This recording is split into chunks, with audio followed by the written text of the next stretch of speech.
Hi, thanks for joining us for this video today. My name is Stephanie Crowley with the Canadian Security Team, and I am here with Oscar Morales from Calian. Thanks for joining us, Oscar. Well, thanks for having me. I really appreciate it. Could you start by just introducing yourself and telling us a bit about your role? Yeah, so here at Calian, I'm actually a solutions architect, and my main focus is really around cybersecurity. So cybersecurity services, products, solutions, anything and everything in that space. That's kind of I'm the go-to individual here at Calian. Wonderful. So it's my understanding too that you spend a lot of time aligning your customers' cyber requirements and educating them on new features and functions that really enhance the overall integrity of a business. And so we're going to get into the nitty-gritty of that today with this video. Let's start by maybe Oscar, in your own words, defining SOC as a service, and why do customers look to Calian as an extension of their IT teams to manage cybersecurity every day? I mean, let's face it, in today's landscape, I mean, cybersecurity engineers, analysts, whatever you want to call them, they're very hard to find.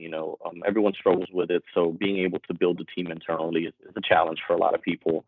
And really, it's okay to reach out to, external sources and kind of being one of them.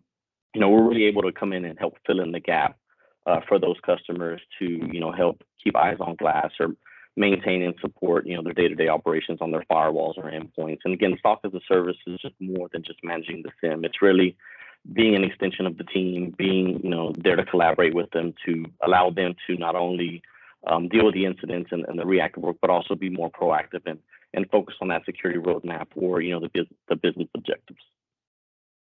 Wonderful. Let's talk about MDR and XDR. There's tons of conversation around those terms. How does Calian define those terms, and how does a SOC check all of those boxes of those definitions? Yeah, so when it comes to MDR, you go back and think about it. It kind of started more around the endpoint, pieces of the infrastructure, which was great, at the time. But the bad guys, their tactics are changing. Everything's evolving. So us on the good side, we've got to do the same thing. So really, with the XDR, again, that's kind of taking in more than just the endpoints, the firewalls. Taking in some of that cloud infrastructure as everyone's kind of gone, to cloud with different services. And again, being able to ingest all that information, correlate it, not only be alerted, but really it's being able to respond faster, quicker, better. Again, some of it is going to be through human action, but really being able to do the automation and integrating that piece to be able to respond quicker, but also allow some of the non-urgent issues to be looked at, validated, and determined to be false positives. So again, the team can focus on the true positives. Oscar, everyone seems to be talking about XDR. How does SOC address the need for XDR? It's funny you mentioned that because in the last year, every conference I've gone to, every user group I've attended, XDR has been brought up in one way, shape, or form. And really, when it comes to SOC as a service, XDR is the perfect add-on to it. Again, with XDR, you're not only taking the traditional log ingestion and log sources, from your firewalls, from your email environment, from your endpoints. It's being able to take that information, correlate it, get the alerts, but really being able to also automate responses. That's the key because again, our analysts are being burnt out. They're exhausted. I mean, they really should be focusing on the high priority issues and events.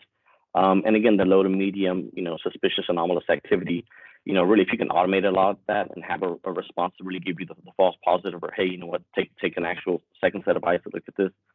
That's the key differentiator. And really SOCs and Calian SOC really benefits from that technology and that capability. Perfect. Now let's talk about a real life example. So can you share a bit about, say, a typical example of a real cyber incident and perhaps some of the steps that your SOC team takes to recover and bounce back from that? I'd love to learn about your approach and compare that to perhaps how other companies would provide a similar service. Yeah, so I mean, a very common example that is, I mean, sometimes too easy to go over, is a user phishing attack. I mean, that's a very common thing that happens every day. We see it all the time. User gets phished, they click on the email, they either give up their credentials or some malicious file downloads and tries to execute. Again, when that happens, our SOC is alerted via the SIM to, either the email coming in, the clicking of the email, something's going to give some kind of, alert to the team to start investigating. really, again, when I talk about ingesting all those different logs, that's really what's important, because you're not only wanting to look at the user's account to see did they, give up their credentials, and maybe now the bad guys are logging in from, halfway across the world, but also did something try to download and execute, and if so, what happened? What was the result of it? Again, that user was phished, but who's to say, other folks didn't receive the same email? Can you really quickly see who may have received it? Anybody else click on it that maybe you're not aware of? And then even seeing what network activity occurred after the fact on that user's machine, because again, these bad guys are running automated tasks as well. So they may get access to the machine and then quickly start exporting information like address book data, or common files and folders. So again, being able to have all that information, all that visibility, it's more than just clicking on an email. There's other things to check, because you want to make sure that all bases are covered, in a scenario like this. Absolutely. It sounds like there's a real unified front happening. And can you go into that a little bit more? What does that look like, especially when the board and the executive leadership are aligned in a defense strategy against those bad guys? I think that unified front is actually getting easier to handle with leadership, for companies, because they're seeing security at the forefront.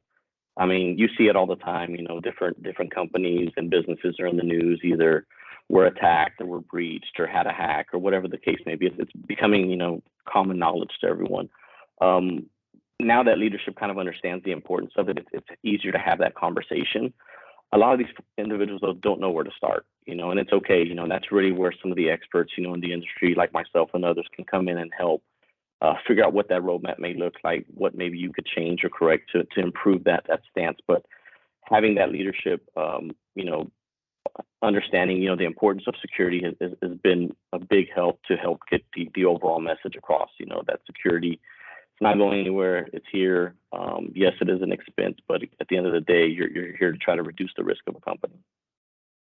Perfect. And to wrap up here, Oscar, what advice do you have for CISOs and CIOs out there who are perhaps struggling to create a proactive defense strategy, or who haven't done that yet?